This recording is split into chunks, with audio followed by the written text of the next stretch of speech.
जथा नाम तथा गुण, जैसा नाम विद्यासागर। और सचमुच पूज्य स्वामी जी विद्या के समुद्र ही थे, विद्या के सागर ही थे। जैन धर्म के महान संत, वर्तमान में जैन धर्म के भगवान महावीर कहे जाने वाले हैं।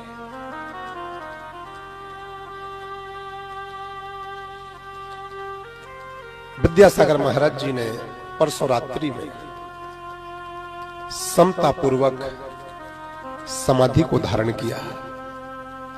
उस महान विभूति के चरणों में मेरा वंदन, मेरा प्रणाम।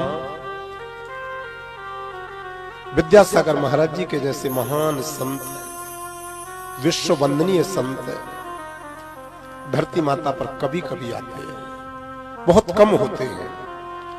हमने अपने जीवन में बड़े बड़े त्यागी देखे बाल्यकाल से, लेकिन जैन धर्म का तो प्रत्येक संत बहुत त्यागी होते ही हैं, लेकिन विद्यासागर महाराज जी का त्याग समाज के लिए उनका एक योगदान हमेशा हमेशा याद रहेगा, युग युग याद रखेंगे। इंडिया नहीं, भारत बोलो दृष्टि के प्रदाता। सबसे पहले विद्यासागर महाराज जी ने ही कहा था, इंडिया मत बोला करो, भारत बोला करो। ये दृष्टि के प्रदाता, जन जन के नायक, मोक्ष के मार्गी, संतों के शिरोमणि, आचार्य प्रवर, पूज्य गुरुवर श्री विद्यासागर महाराज जी के समता पूर्वक समाधि मरण पर मैं इस पावन व्यासपीठ से उनके चरणों में सत सत नमन करता हूं। नमोस्तु भगवन, नमोस्तु भगवन, नमोस्तु भगवन।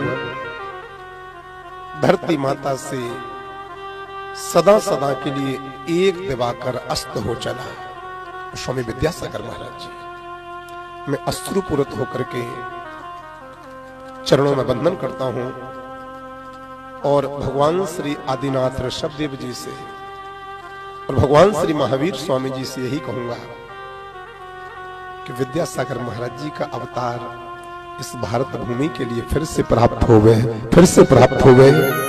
ऐसा अहिंसा का पर्याय, ममत्व की प्रतिमूर्ति, देवत्व का साक्षात दर्शन स्वामी विद्यासागर जी में होता था।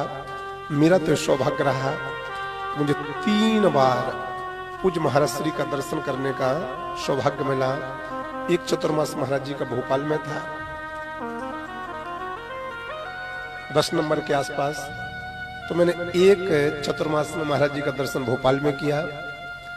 उसके बाद महाराज जी का अगला चतुर्मास था रामटेक नागपुर में, तो रामटेक में भी जाकर के हमने महाराज जी का दर्शन किया।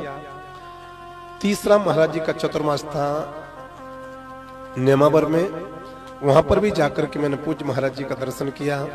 तो मैं उन भाग्यशालियों में से हूं कि पूज्य विद्यासागर महाराज जी का 3 बार जाकर के दर्शन किया, उनका सानिध्य प्राप्त किया, उनके चरणों में स्पर्श करने का सौभाग्य मिला और उनके अमृत वचन मुझे श्रवण करके उनका हाथ मेरे सर पर धारण रखने का मुझे सौभाग्य प्राप्त हुआ। मन बहुत कल से दुखी है, मन कल से बहुत व्यथित है। भारतवर्ष में जहां जहां पूज्य महाराज श्री के प्रवचन या जहां जहां पर महाराज जी की यात्रा होती थी, जहां महाराज जी का चतुर्मास होता था, वहां या तो कोई मंदिर बनवाते थे, या वहां कोई गुरुकुल खुलवाते थे, या फिर दयोदय नाम से पूज्य विद्यासागर महाराज जी की प्रत्येक भारतवर्ष में गौशाला खुलवाते थे और गौ माताओं की सेवा करने का संदेश दिया करते थे। सत सत नमन करता हुआ, वंदन करता हुआ, प्रणाम करता हुआ मैं कान पकड़ करके पूज्य महाराज श्री से क्षमा याचना करूंगा। यदि मन वचन कर्म से भी कभी, मन वचन वाणी से भी कभी कोई भूल चूक हो गई हो, माफ करना। और आपके जैसा तो मैं कभी नहीं बन सकता हूं, क्योंकि इतना तप, इतना त्याग और इतनी भक्ति मेरे अंदर नहीं है। लेकिन थोड़ा सा भी त्याग, थोड़ा सा भी ब्रह्मचर्य और थोड़ा सा तप यदि मेरा हो तो पूज्य विद्यासागर महाराज जी के जैसे ना बन पाऊं तो कम से कम उनका एक आचरण में अपने जीवन में उतार पाऊं, अपने आप को सौभाग्यशाली बनूंगा। बोलो पूज्य विद्यासागर जी महाराज की जय हो।